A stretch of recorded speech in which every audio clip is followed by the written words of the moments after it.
She is the, I won't do a long introduction. Doesn't like them, but she's the CEO and Chief Warfare Marketing Strategist at Warfare Marketing, a digital marketing agency. So I would like to introduce our speaker, Jenna Akbar. Is it Chelsea? Was the other one? Chelsea. So I need one of y'all on my computer. Yeah, I'm sorry, I'll do that. You have to give us a tab space.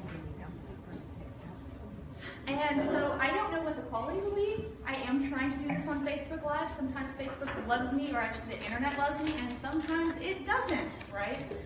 So if you miss something, or I have a habit of talking really fast, and it's a lot of information, and sometimes that can be overwhelming to other people, that's wonderful. So if it's too much for you and you need a replay, it's on Facebook for you. Or you can share with any of your team is the other one. So presentation today, I have two core ones, and one that everyone always wants is social media marketing. So that's where one of our big starters, we got started in influencing market, and when we went to social media because it was the most logical thing. I had an architectural background, and an architect was like, hey, I need social media. And I was like, awesome, we can do that. But this one is 15 reasons you're failing with social media and what to do about it. And the reason I worded it that way with kind of a negative is because one of the things that we do with social media accounts is we audit them, right? And it got to be where everyone has these same exact problems that I was able to build an easy template. So somebody can literally, I can give it to one of my people, give them a social media account, and all they have to do is like, did they do this? Yep. Did they do this? No. You know, and highlight it and delete some and keep the others. Like, pretty much it stays exactly how it is. There's only like 2 items that usually get deleted, ever. So this one is how you're failing. Before I kind of go into that, why do some good companies fail and others win? So y'all are real estate agents, right? There are realtors that you're looking out there that are killing it. They always have a deal, they're always busy, they're building big teams, and there's other ones that are what, in and out of the market in 6 months? If that sometimes. They just didn't make it. So why did some win and some fail? I have like all these fancy tricks on there, but somebody's got to push the button. Boom, business is warfare. I like working with partners. It's nice to have allies, but you do have to realize that business is warfare. So anybody ever play the game Risk? I like Risk, big fan of Risk, but I'm ex-military, so that might be part of it. When you take over a country, right, the next round, you get more armies. And that's the same way in business. When you get a new client, when I get a new client, I now have more money to play with. So when it comes to getting the next client, I can have bigger, better, badder toys. I can hire salespeople, I can hire an assistant, I can give them better customer service. There's so much more that I can offer the next client. And that's the same way, it doesn't matter what industry you're in. There's a sandbox, there's only so much space. How much sand do you want? Next slide. All of it. All of it! Man after my own heart right there. Who am I? As I told, or I don't care about talking about myself. If y'all need a better version of that, y'all can ask me later. I'm ex-military. I do a lot of marketing strategy now, and that comes from being a military intelligence analyst. Don't laugh at the oxymoron. I am certified in all this digital marketing stuff, including social media and all that critical stuff. This is my favorite picture. So everybody asked me for social media marketing. Chelsea over there was like, oh, could you do social media, Facebook again in 2 weeks? Part of me wants to roll my eyes really big. That peak, see that little mountaintop at the very top of that iceberg? If you take the very tip top of that, that's social media. The rest of your business should be the rest of that iceberg. The rest of that mountain on the top you can see should not be social media. Social media is at the very tip top. It is after you have everything else in place. Excellent. Number 1, know why. Don't push extra buttons. Oh, sorry. If you don't know why you're using social media, kind of back to the iceberg, you will fail with social media. So I started having a conversation here with these lovely ladies. The starting step of getting into social media marketing from influencer is I was really fat and pregnant, and one of my junior late friends who works at a very high-end architectural firm here in Dallas who does, we're talking plans that are $200,000 and above for the plans. Very high-end architect there. And he hired us for social media marketing and paid us a good deal amount for it. And I have an architectural background. I can kill it on social media for him. I know the industry. I know the difference between all the different column styles, right, and the chairs. He hired someone else to do content marketing because they had a PhD in architectural writing, which sounds awesome, except there was no strategy behind anything. He didn't even know what social media or his content. He thought customers were going to magically come because he wrote something on his blog and because he posted something on social media. And that's what most of the companies do. This is why I usually get really irritated, because they think Facebook is this organic thing that is going to be this magic pill that solves all their business issues, and it's just not. You have to know why you're using social media. I'm using social media right now for my business using Facebook Live, which gets more algorithm love, but I also can use this video, so when somebody says a presentation I really want to give, or a speech I really want to be on someone's stage, I can say, here's me, right? If somebody asks me a question about Facebook, instead of me having to spend hours on the phone or on email, I can say, go watch this, right? I know what social media is to my company. I know that people come to my social media because they hit my webpage and they're like, okay, well that's a good webpage. What about this? Let me go research her on Facebook. What does she say on Facebook? They're just researching me before they buy. And I have to acknowledge I'm not selling on Facebook. I'm building authority on Facebook. That's me. If you don't know why, next one. Stop right there. You have no business spending any time or hiring anybody on social media until you know what each individual platform is supposed to do with you.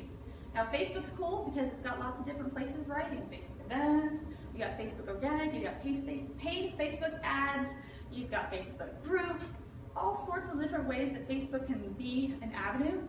Each individual separate one, you need to know why you're using it. Is that a good deal? Everyone, anything I say else has to do with that. Next slide. So this is what we build for clients. I mean, that's not all of it, but this is a marketing strategy. It's the sales process. I'm not going to go into too much. The last time I did a speak about this, it was an hour and a half, and I do an 8-hour workshop to build all of it. But the general consensus is, especially if you're a new realtor or if you're any realtor, right? It doesn't matter if you're a real estate agent if people don't know you exist. Bottom. So you have to start at the bottom. You cannot be at the bottom. All real estate agents like referrals, right? Referrals are at the top over there, that promote section. You want somebody to be a referral for you. There's a lot of spaces in between. You got to work for them. Why is somebody going to be a referral partner for you? Whenever you're thinking, like, oh, you should refer me, you need to ask them why. What's in it for them? They don't care about you. Harsh lesson, nobody cares about you. Maybe your husband, your kids, your family, that's cool. Customers don't care about you. Your partners don't care about you. They care about themselves. Everything you do, think about that. They don't care about you. What's in it for them? Build a strategy. Facebook can operate in a couple of these different spaces. They can. Organic Facebook stuff on your page is not awareness. It's not going to make anybody aware you exist. It's more of engage. You might excite people, maybe, probably not, but it's mostly engage, maybe ascension, mostly engage. At the bottom, not selling. Next. Number 2, not having a business page. I would like to hope anybody in here trying to actively, no one set up their special business. I'm warfare marketing. My personal page should not be warfare marketing. It needs to be a business. As a real estate agent, y'all are a little tricky. Your business page is kind of your personal page, but how you operate a personal page and a business page should be completely separate. Mary Jane / realtor needs to be a business page. Have your personal page too. This is not usually what I have a problem with, but every now and then it still comes up. The problem is your personal page is limited to 5,000 people, and Facebook gets 6 million reports a day for fake Facebook pages. Somebody will report you, a colleague will report you, and you will lose everything. Next. Number 3, afraid to promote. So this is the simplest one that I tell businesses. If you have a business page, and that's what most of this conversation is about, do not be afraid to use that little button that says invite friends to page. So back in the day, and I don't actually even know anymore, it used to be that you needed 50 people before you got analytics on your business side. You had to have that 50, and so people would go buy 50 fake followers. It's not necessary. Does anybody in here have less than 500 Facebook friends? Maybe? About there? That's still a lot, right? It's more than 50. You can just invite your friends. And by the way, as we were talking earlier, who's going to refer you first? Friends. Say it louder. Friends. Friends. friends who know that you're a realtor. And like you. And like you, right? I hope that the people on your Facebook friends list like you. If not, and you send them this request and they balk at it, then tell them to delete you. That's my big thing about, like, oh, well, what if my friends are annoyed that I asked them to like my page? Then how good of a friend are they? That's not a friend you need in your life. You can't do something as much as ignore a Facebook notification. No one has to like. I'm not saying call your friends and be like, why didn't you like my Facebook page? I'm just saying push the little button that says invite your friends. That's it. Because now you just know, please make sure your business page is set up and looks professional before you do this. But these are your friends. If anybody is going to refer you without doing any extra legwork, it's going to be your friends, right? Fair enough? Excellent. Your images suck. I feel like in real estate you'll do a little better when it comes to houses, but I still see real estate agents putting up some seriously bad images. Now, maybe sometimes your clients give you a little hard time with that. Take the time to have good images. Whether it's a picture of a house you're selling and you need a good front picture and it just looks awful and the lighting is bad and you picked like twilight to take the image, whatever. Get a good picture. That's what you would put on the MLS. Get a good picture for that. If you're sharing a picture of yourself, get a good picture. Nobody wants to see you in your jammies unless that's the joke in the image, right? If you are, I saw a great real estate post by Keller Williams, the main headquarters, Keller Williams. So it's a little bit different purposing than the actual Keller Williams real estate agents. And it's a real estate agent dancing. If you're gonna dance, it still had good lighting, right? Take quality photos, get a photography student, or maybe your husband has a really fancy camera or something like that. Take good photos and brand them well, which also brings me to have a brand. We did some work for Mary Tucker. Some of y'all may know her. She doesn't have brand colors. She's a real estate agent. What? The best real estate agents have brand colors. They do. Doris Jacobs has red. Down here in Lakewood is David Bush Homes. He has blue. Mary Tucker didn't have colors, so we took her pretty profile picture and picked out 2 colors out of it using Photoshop. She has a red and a brown now, right? All of her images on Facebook represent those colors. If ever we had to put colors in, we had to put a border in. If we had to use text, we used her colors, her fonts. You get 3 fonts, you get 4 or 5 colors depending on what you're doing. If we're talking 5 colors, I'm talking websites, and 2 of those are a white and a black. So pretty much 3 colors max, a main color, a complementary color, and like an accent color, right? That you barely use, but you keep it interesting, right? Whatever it is, be a pro, get some nice graphics. For that big cover photo, that is like a banner ad right there, right? I'm not saying have a million words on it. Facebook is the first pictures. Have something special to you. So Mary Tucker, her big thing is I keep on putting him because I know he knows Mary Tucker. She's a former, like me, interior designer, so she does residential homes. One of her benefits that she adds is she does free home staging. She has an entire warehouse of furniture. She brings it all in herself. She does all the staging. Any of y'all who had to pay for staging know that's very expensive. So that's her shtick. So all of her stuff, all of her pictures, everything says, if you're a seller, hire me because I stage homes. So it's not just saying your images suck, but it's also sticking with messaging. Go.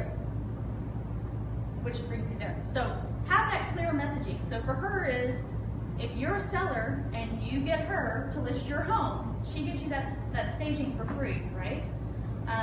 Kind of off topic from the real estate agents, but I have a Mary Kay client who's just an independent distributor, except she's kind of a tot. She has her own makeup studio inside of her house. So she's like, well, what do I say? You tell everyone you have a makeup studio in every post. Every post. David Bush Homes here in Lakewood, he's Lakewood. He doesn't really go outside there. He'll list your Highland Park card for sure, why not? But he knows every single thing about the Lakewood neighborhood. He can tell you directions without a map. He can tell you every home, probably on every street. Just give him an address and be like, oh, it's the red brick home with the white pillars. He knows Lakewood that in-depthly. One of the other real estate agents that I know is really good is Significant Homes, their website. Down here in Dallas, if it's luxury homes, if it's multi-million-dollar builders, neighborhoods, homes, anything but real estate agents, because naturally he wants the business, he knows that inside and out. So whatever your messaging is, pick your niche, pick your thing, and be very clear with it. and go from there. And do niche it in some way, shape, or fashion. I can't say that enough for real estate agents. I don't know if you noticed this. I know personally like over 100 real estate agents. So what is your specialty? What makes you stand out? Are you like David Bush, the tiny little Lakewood, and you know Lakewood really well? Are you going to do townhomes really well and you know every townhome in Dallas? Are you going to do the leasing market? Whatever it is you do, pick a space to start. And I'm not saying you can't do anything outside of that. I'm just saying when it comes to advertising and all the other efforts you do in building partnerships, that you have something to start with. Make sense? Next. No continuity. Build your brand everywhere. So we talked about colors and we talked about messaging. One of the problems that I have when people start hiring out different marketers, they hire somebody for pay-per-click, and they hire somebody for Facebook, and they hire somebody for pay-per-click Facebook, and they hire somebody to run their blog content, and someone for Twitter, whatever. You hire all these different little pieces, right? And you got a magazine here, none of the branding is the same, none of the messaging is the same, there's no continuity. If I go to someone's Twitter page, their Facebook page, their Pinterest page, their website, their blog, their ads in a magazine, everything should look similar. There should be no doubt that each one is connected to each other. It should be the same brand colors and probably the same image of you, pretty, by a professional photographer. Does that make sense? Next. Inconsistent. Facebook works under an algorithm, and I won't get super techie on that, but it likes when you're consistent. So if you post every day, it likes you more, because plus you're on Facebook. Everything in the Facebook ecosystem rewards what they want. And one of the things they want is users to be there every day. So like you, not as a business owner, but as a user playing on Facebook, right? They want you to also be there every day as a business. So if you only post once a month, you're not going to get rewarded for that. There will be no organic showtime for you whatsoever. Posting every day is so simple. I think Hootsuite is $10. Maybe they raised the price to $12, $15. Somewhere in that ballpark, you get the idea that it's really cheap, right? Post Planner will give you one account for free, and they'll even help you, give you ideas on what to post. Not that they'll be good, but they'll be something, right? These programs are really inexpensive. I'm not saying that you can't go to something that's more robust, like a Meet Edgar or an eClincher, something that I would use, that's $50, $200, $600. That's more agency. But you have to be consistent, and the tools are out there for you to do this really inexpensively. Really inexpensively. And when you build post, let's say you're using Hootsuite, a paid version, let's say it costs $15. When you're building a post out for 1 month, it's much easier than one post a day. Because you can see, okay, I need a different Monday post. On Monday, I'm going to do a motivational post with a beautiful house in the background that says, you make your dreams come true, whatever. On Tuesday, we're going to give you a tip on how to sell your home. When you're building 4 of those at a time and you're scheduling them 4 at a time, that's easy. When you're sitting there trying to think, what did I post again? Okay, what should I post now? That's hard. That's going to take like so much time out. Busting out 30 posts, that's not hard. When we build in 1-year contracts, and we build out an entire year of social media in 1 week. Because it is far easier to build 1 year in a short time span than it is to build 1 post at a time. So that scheduler will save you infinitesimally so much time just by pre-scheduling it. When we pre-schedule content, I will say this, it's branded content, it's authority content, it's something just to have something there that day so that when somebody comes to research us, they know our messaging, they know our brand, they know who we are, they know what our niche is, that it's crystal clear if they're doing their research, they find that. I'm not saying that if you close a deal, and you absolutely should post live, right? So not scheduled. If you close a deal and you take a picture of the pretty new homeowners, the keys dangling, post that still. Please take the time to take that picture and post it up to Facebook. But for the love of God, schedule out some posts and get them consistent so that you look like someone who knows what they're doing without spending an hour of your day on Facebook. If you're going to spend an hour a day on Facebook, I can come up with better ways to do that than posting one thing on your page. Fair? Next. You vomit. So one of the things that also comes from being inconsistent is that when people decide to get on Facebook, they just vomit.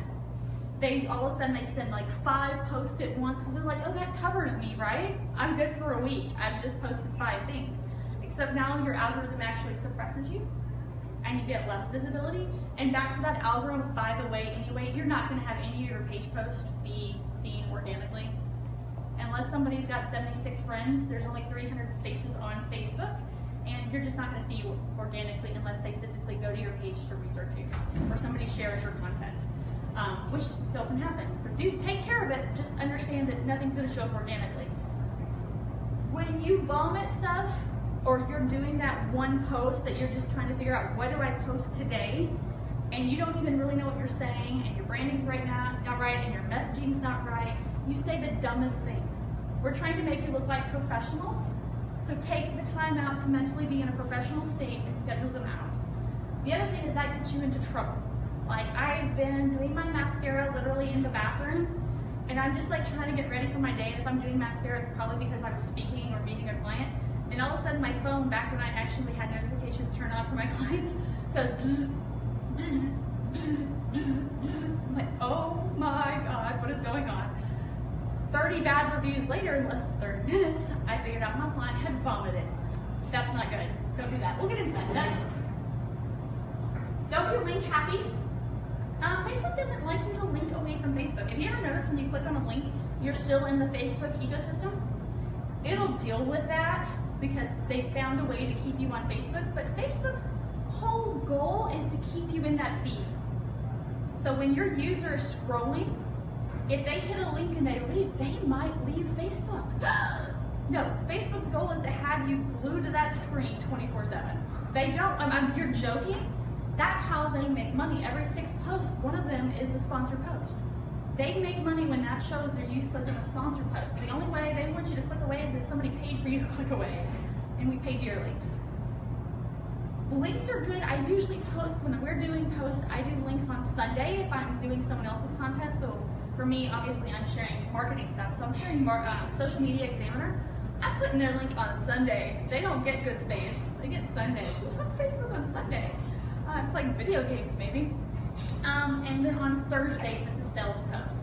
So for my clients, you should look at your own analytics on your Facebook Insights. For most of my clients in general, I found Thursday and Friday to be the biggest days. I think people are done with work and they're just trying to find ways to get out of it a little bit. And so Thursdays and Fridays tend to be our best days. That tends to be when I post a link to the company for either search engine optimization purposes, because that's one pillar of SEO now at 4. Or if they have landing pages, so like I'm a marketer, I know what landing pages are. I'm big on landing pages. If I'm selling my social media stuff, I put my landing page link on that day. If I put out a new blog post, it goes on that day. Other than that, stop posting links. Don't share people's content unless you have a specific partnership in mind, like you're partnering with Herb and Herb's like, yay, share my link. And Herb likes you, so if he's sharing your link, that's different. Y'all had a partnership, y'all shared a link. Maybe don't share that other Sunday post. Links are down. So how do you get people to your website? Don't. It's in the About section. They'll find you if they want you. Number 10. You're a narcissist. Everyone sees the person that only talks about themselves on Facebook. We've already discussed this. No one cares about you. They don't care about your business. They might care about your closing, but only if they're about to sell or buy, because then that's social proof, right? They don't care what you're doing. They don't care what you eat for breakfast. They don't really care about anything about your business. They don't care that you hired a new person, anything. So what do you post, right? Now I've just taken all the fun and love out of it. Build a topic map. So like if y'all are taking notes, put you, right in the center, draw a circle around it. Put 5 little things going outwards and 5 little circles. What are things that your specific client, I'm a big fan of highly specific clients, what do they care about? For real estate agents, I feel like y'all do this best, not necessarily on the digital side and social marketing, on the outside world. Realtors have a natural connection with people who run mortgage, with people who do, what's the lawyer? Title. People who do title. Plumbers, electricians, roofers. All these people, if it has to do with a house, can be part of your topic map. If I always thought the best person to like target, and I could be wrong, y'all are the real estate professionals, would be the person selling a house. Because the person needs to both, if I'm moving in DFW area, I sell my house in Uptown and I buy my house in Frisco, and you can be on both sides of that, right? I would go after sellers. So what does a seller need to know? How to sell your home, how to stage your home, all these different types of things. Now, who are the people who fit into that? The way I learned this was in social media marketing, like what to write. The way I've developed it for all my marketing clients is this concept goes all the way across your business.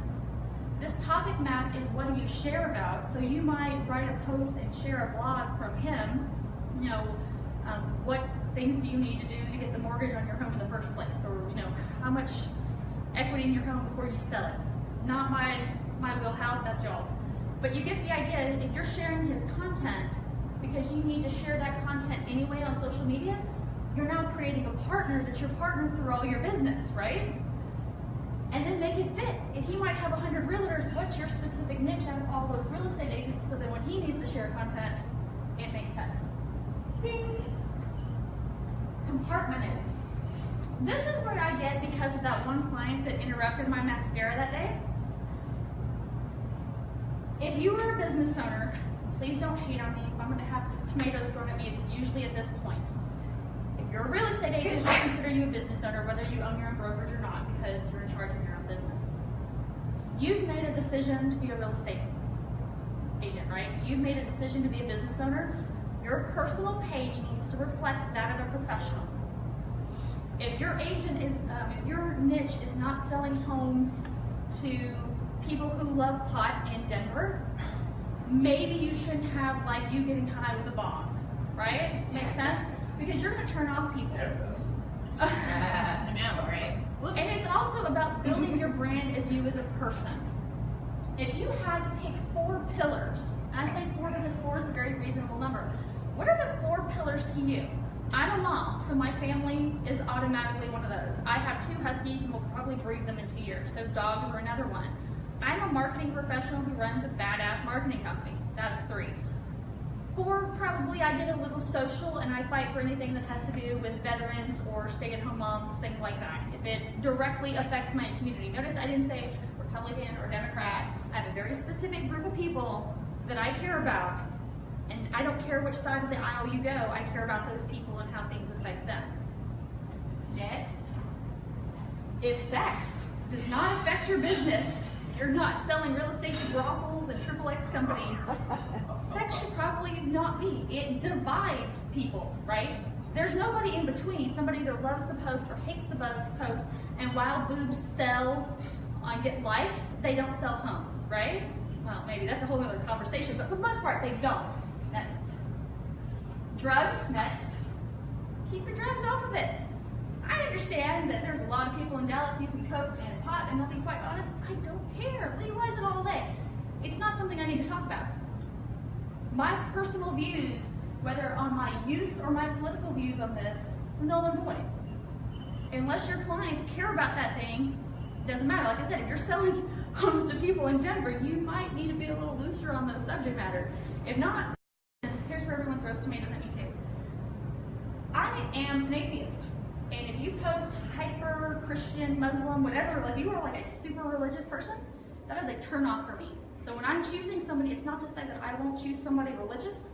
I'm not going to choose somebody hyper religious.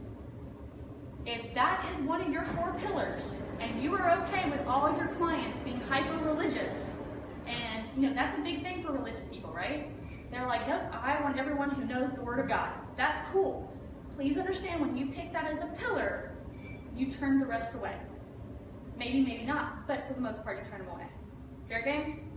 All right, next. Oh, and politics, right?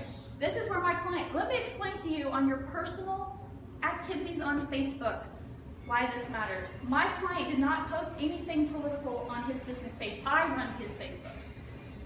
He doesn't touch it except to respond to messages, which his clients don't do because he's an attorney. And his comments, which, again, he gets some comments, but it's mostly there for people researching him. He posted not on his own personal page. So you're thinking, oh, well, I didn't post it on my Facebook page. It doesn't count. He posted a personal opinion on a friend's page who lives in Florida, and he's in Arkansas. Highly Republican, I will give it to them. He at least runs occasionally, so maybe politics is part of his brand. But even in that brand, you better pick and choose what you care about and what you're willing to stand and die by, right? He posted a comment on another person's thread. He's very Republican. A liberal in Florida saw it, posted it somewhere, and it went viral, and they wrote negative reviews all over his business page. I purposefully left the reviews open on Facebook. He closed them down, and guess what happened when he closed them down for a few seconds? 2 negative reviews on Yelp, and I can't do anything about those. Had I left the Facebook down, they might have gone to Avo, they might have gone to Google+. There are things that I cannot stop. I can at least turn the reviews off of Facebook. I have a good enough communication with Facebook that I was able to communicate, like, dude, we're not his clients, can we get a little hookup? And they gave me a wonderful hookup that most people don't get, and they reset his stars to 5. They left all the negative reviews up. This wasn't all something posted on Facebook from a business page. This wasn't something he did in his business. He was running everything wonderfully. He is a wonderfully talented attorney. He's been doing it for 16 plus years. It's not something he posted on his personal page. What you post outside of even those avenues counts. What you post on a blog page, what blog post you post, right? Because you see people post the most ridiculous, non-fact check things on the internet, right? What you say on someone else's matters. Ask yourself if you want to be a successful realtor or if you want the freedom to say what you want about anything you want on Facebook. Have any questions on that one? Does that include likes as well, or only comments? I would be careful with likes, and here's why. Unless you have your settings completely locked down, all my personal page posts are open. They're all open to the public. I decided I wanted to be a business owner first. I was going to stand by that. Anything I post, I want people to share it anyway, and I don't want to have to change my settings back and forth. Again, that's time to go making money. If I post something and you comment, which I do, I gamify the personal Facebook algorithm. I have a post every day. Some people see it, they ask the dumbest questions, but people love them. If Herb answers one of those, if you had to choose, would you rather fight a zombie, a vampire, or a werewolf? Which would you pick? 128 comments. I've just gamified and everybody gets reinvigorated and sees my post again, by the way. But when Herb comments, in his feed, depending on how his settings are, it will show up almost as Herb had posted it. Because it'll, in the small, like Herb commented on, but no one else is going to see that on his feed.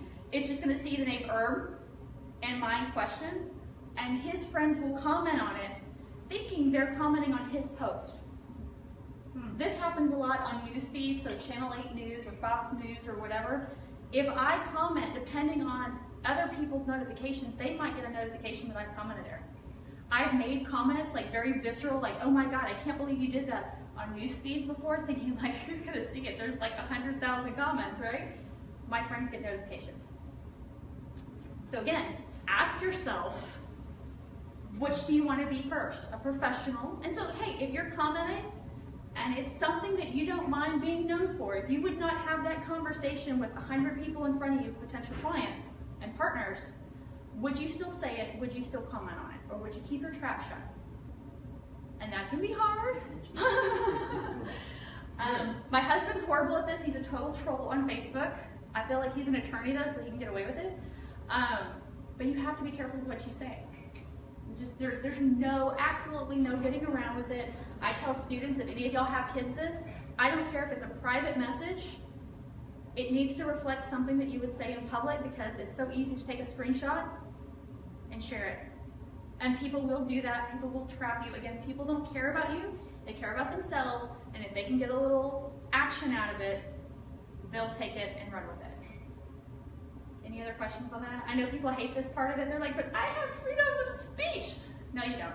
You have freedom of speech as it pertains to the government. You do not have freedom of consequences as it pertains to the mob. It's totally different. You have the freedom to speak, but you do not have control over the rest of the consequences. Whether you like it right now, the mentality of the United States right now is very divisive, and they have social media in their hands, and they will hang you, tar and feather you. Set you on fire and run over you, and like, whatever that thing is where they pull your body parts from. Even though yesterday they considered you a friend or you thought they were a Oh friend. yeah. Yeah. I had a friend of mine, there is some random guy used the N-word, said something horrible, and as soon as somebody saw, because again, it popped up, just like Herb was mentioning, it popped up in some of their feed, and that person called them out again, like commented on his stuff and was like, so-and-so, is this the kind of friends you keep, a bunch of racist? And then of course now she shared a picture now, she's actually a real estate agent, she shared a picture, and I was like, okay, is he even a real guy? Or, you know, maybe is this someone that's been planted? And so I go over and I find his Facebook post, it's a real guy, and I have 2 friends connected. And you're just like, okay, I love you, Susan, but maybe you shouldn't just freely let anyone follow you who might want to look at that. Or maybe it's your crazy uncle, there's nothing you can do about it, right? I have one of those. Next. No video. Okay, if you want to see my head explode, I do this because I don't plan on making any money here, by the way. I do this because I like him and he asked me to. I also help veterans.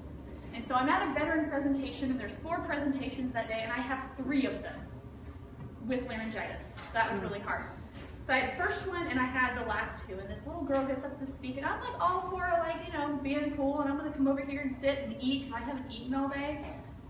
And I'm all cool, like let her do her thing, and I'll even be supportive. I mostly do strategy. No one does strategy. No one can compete with me on that one.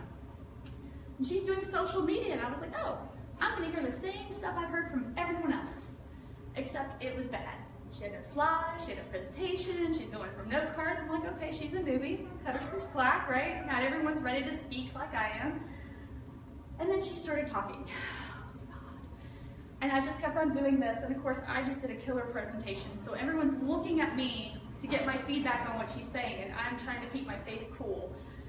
And then at the one point that I just could not stand it anymore, somebody asked a question, well, what about videos and Facebook?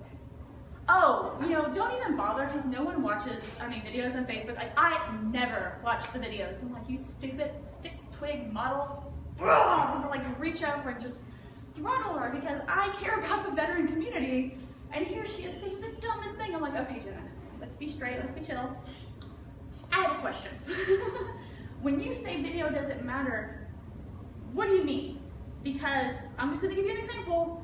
I do videos in my Facebook advertisements, and I can get them as low as a penny an impression. I can get conversions under $1 for highly competitive markets, and I can do them organically, and if you do them right, you should never plan on it, you can make them go viral. And Facebook Live, that's just unreal, the possibilities there. I've seen a guy make $32 a minute on Facebook Live. I never watch videos. Maybe you're talking about paid. I'm like, oh, okay, and I just had to walk out. Facebook rewards you for what they want. When they bought Instagram, I actually did a couple measure with a couple clients. I posted something organically on their Facebook page, and then I posted the exact same post, formatted the right way from Instagram, and then shared it from inside Instagram directly to their Facebook page. The one on Facebook, let's say it got 10 views, right? The one on Instagram got 70. Why? Because Facebook just bought Instagram. So they were rewarding you for taking the behavior that they wanted, which was taking your Instagram and linking it back to Facebook. They bought Instagram because the kids didn't want their mom and grandma seeing their stuff, but they still wanted you to share it over. They want you to be embedded permanently with the Facebook brand, right? Then Google Plus, they were like, declared cartridge. We're gonna destroy Google Plus. Google Plus never even got off the ground. Google Plus is great for search engine optimization. No one actually uses it. People in India use it. Then the next one was Periscope, and Periscope was taking all this space away, and they were doing live video. You can jump on Periscope. Periscope had a couple flaws though. They tried to stay inside their program, kind of like Facebook wants you to, and they didn't let you share it, and they didn't let you download it. And unlike Snapchat, they didn't have pretty filters. So Facebook was like, nope. Declaring cartridge on Periscope. Periscope is dead. 3 months later, Periscope what? Who? You can jump on Facebook Live. So now when you do a Facebook Live, it just gets organically shown to people. Now, unlike Periscope, nobody jumps on the live page and just randomly goes and visits somebody. If I do a live thing on my personal page, so not your business page, but your personal feed, every single person in your list, on your friends list, gets a notification. Just think about that for a second. I have 1,100 friends and I keep it pruned. I talked to one of my sales staff today, she has 1,800. I have a photographer friend who has 5,000. He has to delete people so he can get new friends. So he has to figure out, who do I not like today? Bing, bing, bing. Okay, I have room to invite you. That many people getting a notification that you are live. Now imagine an open house. Now keep it relevant, right? It's your friends list, right? Make it somewhat about you or engaging to them. Always ask questions. That's a big one for everything. On your business page. Now, it might be hard for you to figure out how to do business page. We crafted it with Business Growth Network is every Friday we do a Friday lunch and learn. And we bring in different speakers that are amazing. So let's say Irv, that's exactly what he's done. What if he did it once a week, like clockwork, and he brought in worthy people that realtors love? What's gonna happen? Don't just come like my page. I understand you can't make it all the time. Go in, and after you hit like, hit the button again, and it's gonna say turn live notifications on. And now people will go through the effort. If you're providing value, which goes all the way through anything I will ever say, they will go out of their way to turn notifications on for your live feed. My Business Growth Network people go out of their way to turn live notifications on because every Friday, like clockwork, I show up with that little stick and a good speaker that teaches business owners how to be great business owners. Haven't done it for my marketing page. I should probably think about that. Video is good. I get video is harder, but that little camera, has anybody checked out the camera on the new 8 and the 10? Wow, that one from my daughter, it takes pro-level images like I get from my professional photographers. And it's my 17-year-old taking them. Of my daughter, randomly with bad lighting, at Christmas at God knows what hour they woke me up. It's amazing. If you have a 6, if you have a 7, if you have an Android, I don't even know what Samsung makes or what they call it. They have phenomenal cameras now. Get a selfie stick. I know they're a little better. Get something like this. Get a little $7 little mini tripod you can stick on your desk. It is not hard to take video. I bought a $200 gimbal. Nobody knows what a gimbal is. It's this little fancy thing. She's like, I got you. It's this little fancy thing, and I can be running, and it takes a smooth video.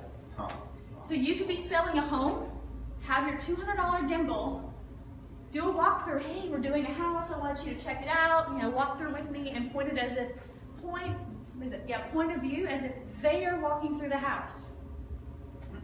What if you have a difficult client? Heck, get one for that so they don't have to see 100 houses. You go visit on your own free time. Walk through the houses for them. Heck, I don't know.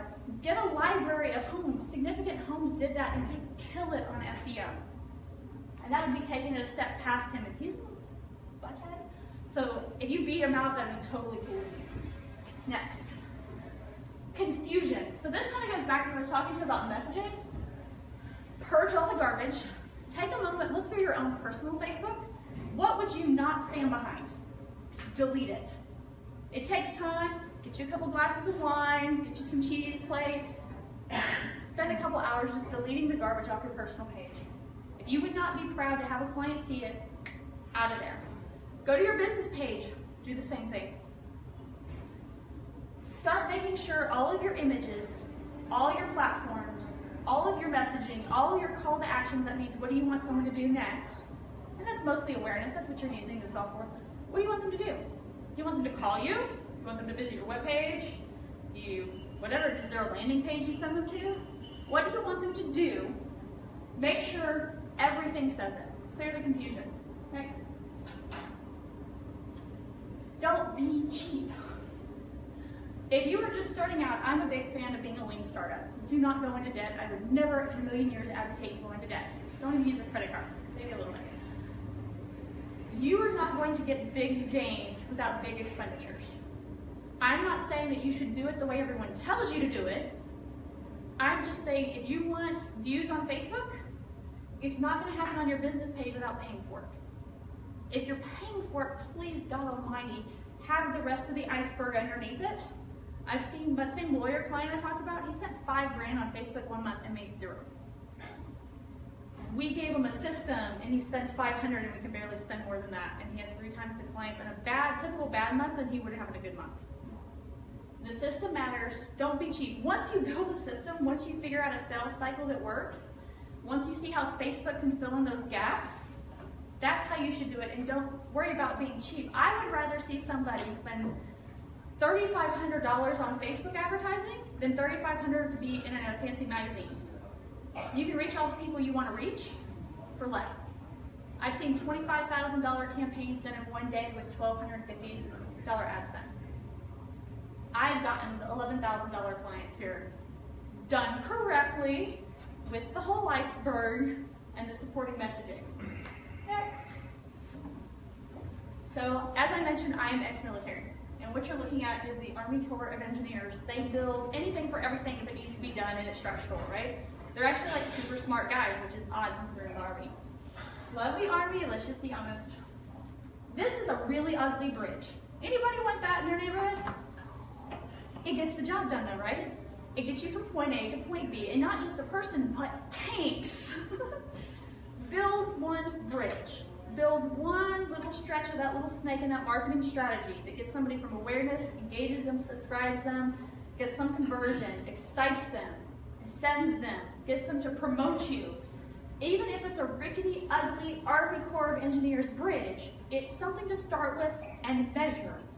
And then if people are going through steps 1 through 4 perfectly, and you just can't get them to move to the next step, then you know where the bridge is broken, right? But only if you have a process. So she was like, I have done some stuff works, some stuff didn't. Not everything you do is going to work for you. It's just not. But do whatever it is all the way right. Make sure that whatever that bridge is, it takes someone fully from awareness all the way to the end of promotion, that you filled in all the gaps and it's as smooth as possible. Then chase a shiny object and build another bridge. But before you go chasing shiny objects, build one darn bridge. And then when the bridge is broken, you know that you need to take a shiny object and fit it in there. Next. I talk really fast. Do you have any questions? I feel like most brains are usually about to explode. Nothing? Is there a way to save a Facebook Live video? Yes! Because I have dropped using YouTube video this past year, and I've only used Facebook Live, and I haven't figured out how to save it to then turn around and eventually post it on YouTube. So my where you're YouTube going. channel has Big died. fan. This is where Periscope died. Periscope wanted to keep it on Periscope, and no one could see it unless they joined Periscope. Maybe that was clever, but it ended up bombing because marketers want the video, right? So you can use Facebook Live. We're doing Facebook Live right now. When I'm done, and I'm going to go over there and I'm going to push end, it's going to give me an option to post, but in the top right, it's going to say you want to save it. Push that little button, and as soon as you click post, it will start downloading the video to your phone. So you have it on your phone, and it will post it to Facebook. I stopped doing a lot of my video marketing. I still do a bunch, but it's just very time consuming and it's very memory consuming, so it takes up my computer and I can't do other things. So I actually take them and I turn around and I move it to Google Drive, and I let my video marketing person edit it, put an intro on it, put an outro on it. 15 minutes, like I did a speech at Plano Chamber of Commerce. Out of an hour-and-a-half speech, it got taken down to 15 minutes. Internet was bad. So I always, when doing Facebook Live now, use my LTE Verizon. I never use the local internet. Ever, ever, ever, ever. It's always never good enough. That's the biggest downside with Facebook Live is the internet. Verizon is wonderful. In fact, in the neighborhood we're in right now, is why I have Verizon. It is the only network strong enough in Lakewood to get a clear call out, much less internet. So yes, you can save it. Always use your 4G, whatever that network may be. Never use the local internet. Yes, you can save it, and please, almighty, please repurpose your content. If you build something for Facebook, there's nothing to stop you from using it on Twitter, LinkedIn, Google+, and if you get a scheduler like Hootsuite and you pay $15, you can do that. It will handle everything but Instagram. Instagram has a closed API and hates you. Is there a way to go back and save those now? No. Well, you can go to your Facebook, not on your phone. You can go to your Facebook page, and there's 3 dots in the top right-hand corner of each post. You can click it, you can embed it, and I believe it has an option to download now. If it does not, and I'll be honest, I can't remember because I don't use videos that way, you can always take it to a video stripper on the internet. And you put the link, so you click on, if you click on the timestamp, so it says like May 29th, 2017, if you click on that, the permalink comes up. So inside the URL section, that's called a permalink. If you click on that and you put it on a stripper, not way wrong, right? If you take it to a video download stripper on the internet and you put that link in there, it'll strip the video for you for free. There's downloaders now that if you're even watching a video, it'll like you can't grab YouTube, you know? Yeah, you like, can. well, I know, but that's the point. Like there's stuff that rides in your toolbar. Mm-hmm. Now that I have that, I mean, it just recognizes, hey, you're watching a video. Do you want to download it? And it just Unless goes it's right there. hosted with Vimeo or Vistia, you can pull it off the internet. You got to use a tool like he mentioned, but video is yeah. It's a little techie, a little bit, but you I don't like have to your know. idea of after I'm done with the Facebook Live, posting it, cleaning it up before putting it on. And when I say YouTube, cleaning it and up, adding my broker's information. I things like might, that. let's say on the easiest way. Keeping it simple, stupid, right? Big fan of that. Upload it, and I'm a Mac user. I have a whole entire Mac ecosystem. I take it from my iPhone to my Mac with iMovie, which comes free on my Mac. And all I literally have to do is I have it already set up on my computer. It has the intro, it has the transition, it has any titles if I want to throw a title in there. It's already done. So now all I have to do You is save drag it and as a drop it file? and Yeah. replace it. Not even as a file, as in Your intro and all that Like a exists. template. I make those. I have special video contraption software that makes cool intros that have like my logo or me dancing around or I don't know, whatever I feel like doing. We just did a summit for the Business Growth Network, and I have like a little robot that zips around and it has the logo right across the little ball part of them, and it says like ready to launch and pulls the words over. So that's what I mean by like an intro. Something that just cleans it up. My guys built me, anybody watch Colbert? Like Colbert, like those shows, they just make fun of the news. And I take the news very seriously, so sometimes I need a good laugh. But my guys created an intro for my own company that was like Colbert. So I actually don't use it in the center. I give them like the feeder, just like a TV show would, then do the intro so they get branded, and then move it on. And then I have an outro that says, mail me here, visit my Facebook, subscribe here, whatever it is. Again, it goes back to, can you flip the next slide? This. What do you want your YouTube to do, and where is it going to be? So like YouTube actually operates a little bit like Google, and it's a search engine. So YouTube has the possibility of being awareness, because people have a problem when they search for it on YouTube. So if you focus how you word your descriptions and your keywords and the content for YouTube, it can be an awareness-based item. Facebook Live probably is not going to be awareness. It's going to be engaged.